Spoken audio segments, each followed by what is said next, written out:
Assalamualaikum warahmatullahi wabarakatuh. Perkenalkan, nama saya Muhammad Khairul Najmi Ali dengan NIM C1CN0194, mahasiswa Universitas Jambi, Prodi Akuntansi kelas R10. Di sini saya akan menyampaikan materi yang berjudul teori dan pengembangan hipotesis guna memenuhi tugas mata kuliah metode penelitian.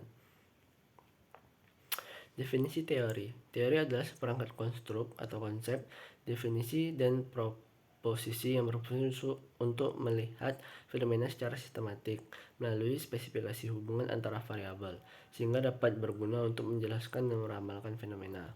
Adapun dalam arti lain, teori adalah generalisasi atau kumpulan generalisasi yang dapat digunakan untuk menjelaskan berbagai fenomena secara sistematik.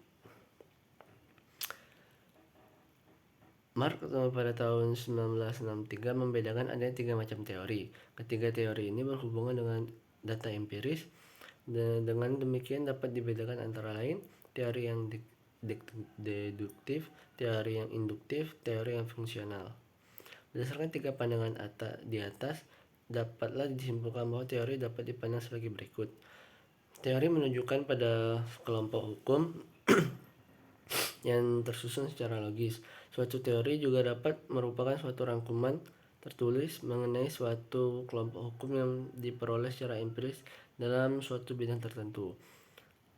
Suatu teori juga dapat menunjukkan pada suatu cara menerangkan yang menggeneralisasi. Di sini biasanya terdapat hubungan yang fungsional antara data dan pendapat yang teoritis. Deskripsi teori dalam suatu penelitian merupakan uraian sistematis tentang teori, bukan sekadar pendapat pakar atau penulis buku, dan hasil-hasil penelitian yang relevan dengan variabel yang diteliti. Beberapa jumlah kelompok teori yang perlu dikemukakan akan bergantung pada luasnya permasalahan dan secara teknik tergantung pada jumlah variabel yang diteliti. Langkah-langkah untuk dapat melakukan pendeskripsian teori adalah sebagai berikut. Tetapkan nama variabel yang diteliti dan jumlah variabelnya. Cari sumber bacaan yang banyak dan relevan dengan setiap variabel yang diteliti. Lihat daftar isi setiap buku dan pilih topik yang relevan dengan setiap variabel yang diteliti. Untuk referensi yang berbentuk laporan penelitian, lihat penelitian permasalahan yang digunakan, tempat penelitian, sampel sumber data, teknik pengumpulan data, analisis, dan saran yang diberikan. Cari definisi setiap variabel yang akan diteliti pada setiap sumber bacaan. Kemudian bandingkan antara satu sumber dengan sumber lainnya dan dipilih definisi yang sesuai dengan penelitian yang akan dilakukan. Baca seluruh isi topik buku sesuai dengan variabel yang akan diteliti, lakukan analisis renungan, dan buatlah rumusan dengan bahasa sendiri tentang isi setiap sumber data yang dibaca. Deskripsikan teori-teori yang telah dibaca dari berbagai sumber ke dalam bentuk tulisan dengan bahasa sendiri. Sumber-sumber bacaan yang dikutip atau yang digunakan sebagai landasan untuk mendeskripsikan teori harus dicantumkan. Definisi hipotesis. Margono menyatakan bahwa hipotesis berasal dari perkataan hypo dan tesis. Hypo berarti kurang dari, sedangkan tesis berarti pendapat. Jadi hipotesis adalah suatu pendapat atau kesimpulan yang sifatnya masih sementara, belum benar-benar berstatus sebagai suatu tesis.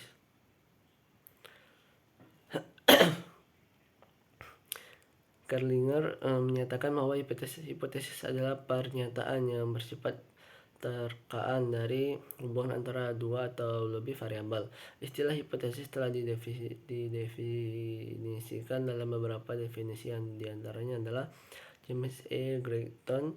Hipotesis merupakan sebuah dugaan tentatif atau sementara yang memprediksi suatu yang akan diamati. John W. Best, hipotesis merupakan prediksi yang baik atau kesimpulan yang dirumuskan dan bersifat sementara. Hipotesis diadopsi untuk menjelaskan fakta-fakta atau kondisi yang diamati dan untuk membimbing dalam penyelidikan lebih lanjut. Gould dan Hand, hipotesis merupakan sebuah proporsi yang harus diuji. Lundberg, hipotesis merupakan sebuah generalisasi yang bersifat tentatif, sebuah generalisasi tentatif yang valid yang masih harus diuji. Karakter hipotesis. Untuk menilai kelaikan hipotesis, ada beberapa kriteria atau ciri hipotesis yang baik yang dapat dijadikan acuan penelitian. Kriteria atau ciri hipotesis yang baik menurut Furchan yaitu hipotesis harus mempunyai daya penjelas, hipotesis harus dapat diuji, hipotesis hendaknya konsisten dengan pengetahuan yang sudah ada, hipotesis hendaknya dinyatakan sederhana dan seringkas mungkin. Pendapat tersebut dikuatkan oleh Nazir. Menurut Nazir, hipotesis yang baik mempunyai ciri-ciri sebagai berikut. Hipotesis harus menyatakan hubungan, hipotesis harus sesuai dengan fakta, hipotesis harus berhubungan dengan ilmu, serta sesuai dengan tumbuhnya ilmu pengetahuan. Hipotesis harus dapat diuji, harus sederhana, dan harus bisa menerangkan fakta. Adapun jenis-jenis hipotesis berdasarkan ada atau tidaknya hubungan sebagai berikut. Itu ada hipotesis nol dan hipotesis alternatif. Hipotesis alternatif terbagi menjadi dua macam, yaitu hipotesis direksional atau hipotesis terarah dan hipotesis non-direksional atau hipotesis tidak terarah. Bentuk rumusan hipotesis. Menurut Sugiono menyatakan bahwa menurut tingkat eksplanasi yang akan diuji, maka rumusan hipotesis dapat dikelompokkan menjadi tiga macam, yaitu hipotesis deskriptif pada suatu sampel atau variabel mandiri, atau tidak dibandingkan dan dihubungkan, komparatif dan hubungan. Hipotesis deskriptif, hipotesis komparatif, dan hipotesis hubungan. Terima kasih, sekian presentasi dari saya. Apabila ada kurang kata mohon dimaafkan. Terima kasih atas perhatiannya. Assalamualaikum warahmatullahi wabarakatuh.